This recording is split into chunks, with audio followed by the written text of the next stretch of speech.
آج عالمی سیاسی منظرنامے میں ایک بڑی ڈیولپمنٹ ہوئی جب امریکہ ظاہر دنیا کا بااثر ترین ملک ہے اور اس کے مختلف ریاستیں مختلف شہر ہے. سب سے بڑا شہر ہے نیو یارک, ظاہر دنیا کا معروف ترین شہر ہے, اور اس میں ریکارڈ بن گیا جب سب سے کم عمر ترین پہلی مرتبہ 34 سال کے اور مسلمان پہلی مرتبہ زہران ممدانی اس شہر کے میئر منتخب ہو گئے. تو اس کی کچھ کوئک پہلے ریٹیل ہے کہ دنیا کی سپر پاور امریکہ کے سب سے بڑے شہر نیو یارک کے میئر کا عہدہ ظاہر بہت اہم ہوتا ہے, اور امریکہ کے اس بڑے اور رنگا رنگ شہر نیو یارک میں نئی تاریخ رقم ہو گئی ہے. ان کے مد مقابل تھے 34 سالہ ڈیموکریٹ سوشلسٹ زہران ممدانی, اور پھر ان کے سامنے تھے 67 سالہ سابق Democrat Andrew comma. Dhahran Mamdani نے تقریباً اس میں ووٹس لیے ہیں 6,78,000 رفلی, جبکہ دوسرے نمبر پر آنے والے اینڈریو کومو نے تقریباً 5,70,000 ووٹ لیے. تو بڑا کلیئر انداز سے وہ جیت گئے, اور انہوں نے نیو یارک کا میئر منتخب ہو کر کئی ریکارڈ قائم کر دی. سر ہم نے کہا امریکہ کے سب سے بڑے شہر کے پہلے مسلمان میئر ہیں, پہلے جنوبی ایشیائی نژاد میئر ہیں, اور اس صدی کے سب سے کم عمر میئر ہے. ان کا پورا نام زہران کوامے ممدانی ہے. یہ 1991 میں یوگینڈا کے دارالحکومت کمپالا میں پیدا ہوئے ہیں. والد صاحب جو ان کے محمود ممدانی انڈیا یوگینڈا نژاد سیاست کے ماہر پروفیسر ہیں, جبکہ ان کی والدہ بالی ووڈ اور ہالی ووڈ میں فلم ساز ہیں. زہران اپنے خاندان کے ساتھ جنوبی افریقہ کے شہر کیپ ٹاؤن میں بھی رہے, لیکن جب وہ 7 سال کے تھے تو خاندان کے ساتھ نیو یارک آ گئے تھے. اس کا ایک اور بڑا دلچسپ پہلو یہ کہ ڈونلڈ ٹرمپ ایک بار نہیں, 2 بار نہیں, کئی بار واضح طور پر زہران ممدانی کے لیے اپنی ناپسندیدگی کا اظہار کر چکے ہیں, اور انہوں نے یہاں تک کہا, یہ تک تاثر دیا کہ یہ بن گئے اور بہیو نہیں کہا تو پیسے ویسے نہیں دوں گا میں. حالانکہ it is not a very democratic thing to say, لیکن انہوں نے کہا کہ پیسے ویسے پھر میں نہیں دوں گا. ایک جھلک دیکھیے کہ ڈونلڈ ٹرمپ کس طریقے سے بار بار زہران ممدانی کے لیے اپنا اظہار نفرت یا اظہار ناپسندیدگی کرتے رہے. Let's say this. If he does get in, I'm going to be president, and he's going to have to do the right thing, or they're not getting any money. He's got to do the right thing. It's shocking that I would have assumed that I used to say we will never have a socialist in this country. No, but we'll have a communist. I mean, he's a communist and going to be mayor of New York. Zohran Mamdani, 34-year-old Democratic socialist. He's the communist, not socialist, communist. He's far worse than a socialist. Some people have compared him to a left-wing version of you, charismatic, breaking the old rules. What do you think about that? Well, I think I'm a much better-looking person than him, right? میں اچھا لگتا ہوں, ان سے زیادہ better looking ہوں میں. دیکھیں زہران ممدانی آج جب وہ جیت گئے زہران ممدانی, تو انہوں نے ٹرمپ کو کئی حوالوں سے ایڈریس کیا ہے, اور ایک لائٹر سائٹ میں انہوں نے یہ بھی کہا کہ ڈونلڈ ٹرمپ, مجھے معلوم ہے چونکہ آپ سن رہے ہیں تو ذرا آواز بڑھا دیں ذرا صاف. دیکھیں کیا کہا انہوں نے. Trump, since I know you're watching, 4 words for you. Turn the volume up.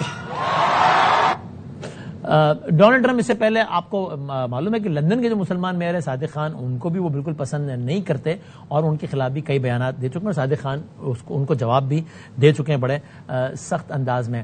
Dhahran Mamdani وہ شخصیت ہے کہ جنہوں نے یہ اسرائیل اور فلسطین کے حوالے سے بھی جینوسائیڈ کا لفظ استعمال کیا کہ یہ نسل کشی ہو رہی ہے. انہوں نے بمباری یہ نہیں کہا, بلکہ انہوں نے یہاں تک کہا کہ نیو یارک میں اگر میرے میئر ہوتے ہوئے نیتن یاہو آتے ہیں تو چونکہ وہ جنگی مجرم ہے تو انہیں اریسٹ کیا جائے گا. دیکھیں اسرائیل یا فلسطین کے معاملے کے حوالے سے زہران ممدانی کیا رائے رکھتے ہیں.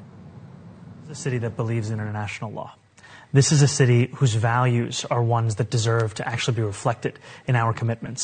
And I think that our city should uphold the warrants the International Criminal Court issues, whether it be for Benjamin Netanyahu or Vladimir Putin. And also, I am not Donald Trump. I will follow the laws as they are, as opposed to bend them to my own will.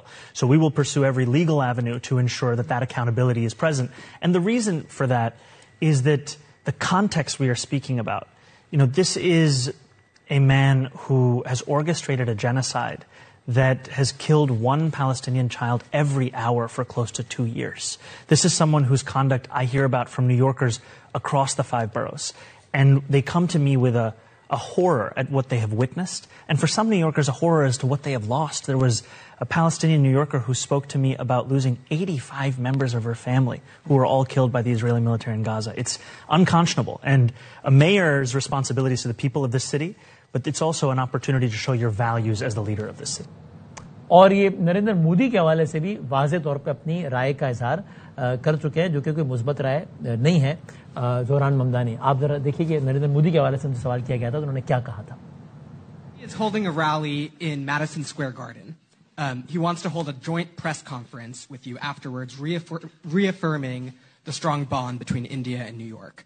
Do you agree to the event? No, and I just want to say something here, which is that my father, his family comes from Gujarat in India, and his family is Muslim, I'm Muslim. And Narendra Modi helped to orchestrate what was a mass slaughter of Muslims in Gujarat to the extent that we don't even believe there are Gujarati Muslims anymore. And when I tell someone that I am, it's a shock to them that is even the case. And this is someone who we should view in the same manner that we do Benjamin Netanyahu. This is a war criminal. اس سوال کے جواب میں بھی انہوں نے اپنی مسلم شناخت کے بارے میں بتایا اور اس کے علاوہ بھی وہ اپنی مسلم شناخت کے حوالے سے بہت کھل کے اظہار کرتے رہے ہیں. اسی طرز کا ایک اور بھی وہ کلپ دیکھیں جس میں وہ بتاتے ہیں اپنی انسپریشن بتاتے ہیں امام حسین کا تذکرہ کر کے اپنی انسپریشن اور اپنے مسلم بیک گراؤنڈ کا تذکرہ ان الفاظ میں کرتے ہیں. Born in Kampala in Uganda in East Africa, and it was my grandparents Yusuf and Kulsum, my dada and dadi, who taught me what it meant to be Muslim. And taught me that to be a good Muslim is to be a good person. It's to help those in need and harm no one. Now, as a Muslim, I think it's important to commemorate the courage shown by Imam Hussein alayhi salam in standing up to oppression on Ashura. And this is something that hundreds of millions of Muslims across the world commemorate. And it's something that continues to inspire so many in that same fight against oppression today. It's a constant reminder to stand up for justice, to stand up for that which is right. Often means doing that which is difficult. Imam Hussein alayhi salam's conviction, in spite of the odds, is one that inspires me, inspires so many in knowing what sometimes it must take to stand up for justice, and how often we have to showcase that courage in order to inspire others to join us. And his is a testament of what is possible when we are guided by that which is right. اور اس کے علاوہ انہوں نے آج کی speech میں بھی کہا کہ میں ایک مسلمان ہوں, میں 34 سالہ ہوں, یعنی جس کا خلاصہ یہی تھا کہ بہت سارے ایسے فیکٹرز ہیں کہ جس کی وجہ سے میں اس کرائیٹیریا پہ پورا نہیں اترتا جو کہ روایتی کرائیٹیریا ہے اس سیٹ پہ بیٹھنے کا, لیکن میں پورا اترا ہوں جو کہ تبدیلی کی علامت ہے, اور مجھے ان میں سے اپنی کسی بھی شناخت پہ کوئی بھی, میں بالکل بھی اپولوجیٹک نہیں ہوں. تھوڑا سا ذرا سمجھنے کی کوشش کرتے ہیں ایک ایسی شخصیت سے جو کہ امریکہ کے ڈائنامکس اور اس کو بڑا قریب سے وہاں پہ رہنا اور سارا, تو سمجھتے ہیں کہ اس کو کیا کہا جائے, اس کو کس تناظر میں کہا جائے. جناب عادل نجم صاحب کو ہم نے زحمت دی, ہمارے ساتھ ہیں. حضور السلام علیکم.